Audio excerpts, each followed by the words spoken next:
बिस्मिल्लाहिर्रहमानिर्रहीम। अस्सलामु अलैकुम।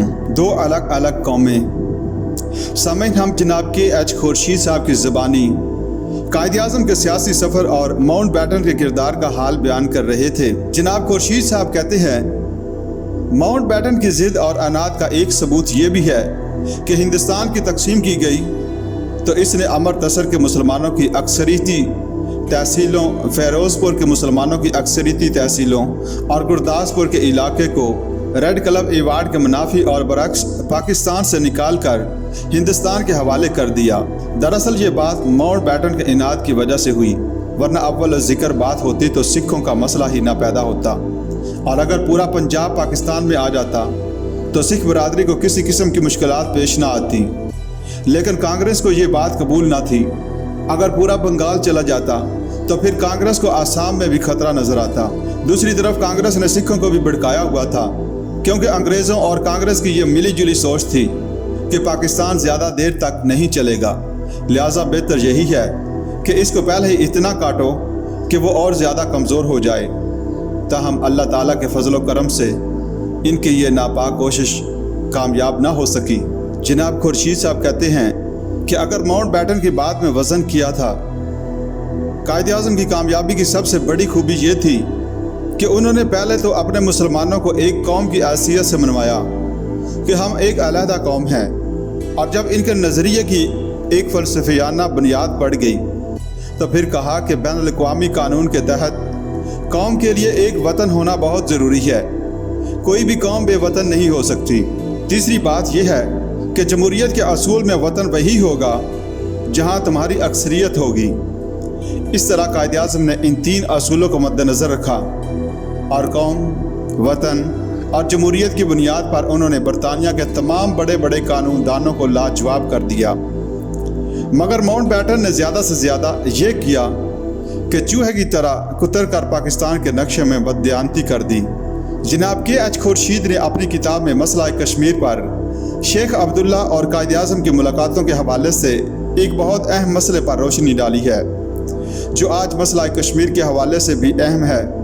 वो कहते हैं, शेख अब्दुल्ला ने यह कभी नहीं कहा था कि मैं पाकिस्तान के साथ हूँ, या तो वो कायद-ए-आज़म से ये कहते कि साहिब मैं मुसलमानों को वाकई एक कौम के तौर पर कबूल करता हूँ और कश्मीर को पाकिस्तान में आना चाहिए।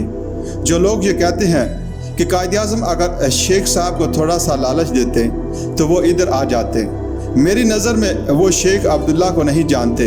शेख साहब का एक नज़रिया था, वो कांग्रेस में थे और ख़ुद को नेशनलिस्ट मुसलमान कहते थे।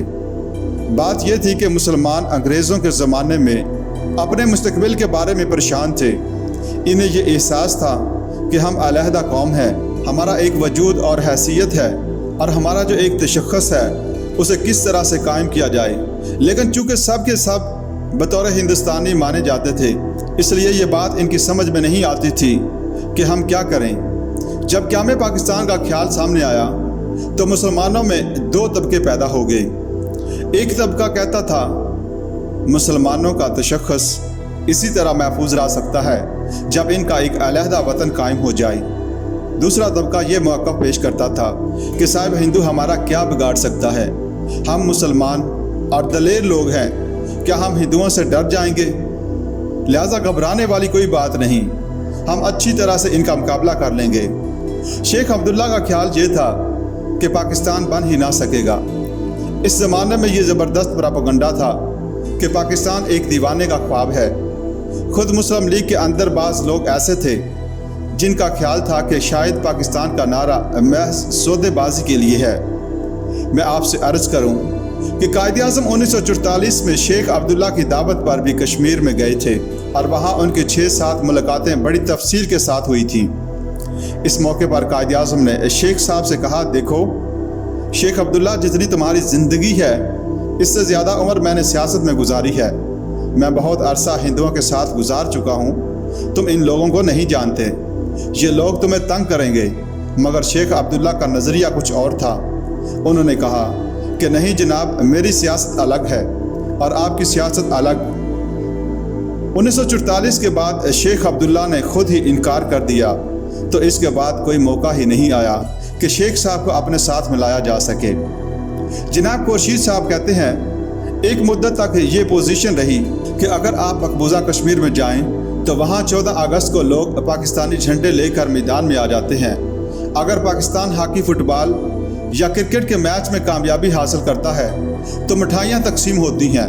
وہاں کے لوگوں کا جذبہ لگاؤ آج بھی پاکستان کے ساتھ ہے، اور شیخ عبداللہ کے ساتھ کانگریس حکومت نے جو برتاؤ کیا، یعنی پہلے اس سے یہ معاہدہ کیا تھا کہ کشمیر کو آزاد رکھا جائے گا اور وہاں پر ایک ریاستی صدر اور وزیر اعظم ہوگا، اور یہ کہ وہاں پر ہندوستان کا آئین لاگو نہیں ہوگا، ہندوستان کی سپریم کورٹ اور وہاں کے پبلک سروس کمیشن کا اس میں کوئی عمل دخل نہیں ہوگا۔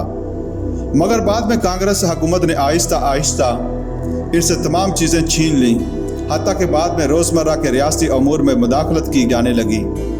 شیخ عبداللہ اور ان کے ساتھیوں کو ایک روز یہ بات ماننا پڑی کہ ہندو ذہن بالخصوص کانگریس حکومت کے بارے میں قائد اعظم ہمیشہ سے صحیح اور 100% درست رائے رکھتے تھے، اور ہندو مسلمان واقعی ہی دو قومیں ہیں جو کبھی ایک دوسرے سے نہیں مل سکتی، نہ مل کر امن و سکون سے رہ سکتی ہیں۔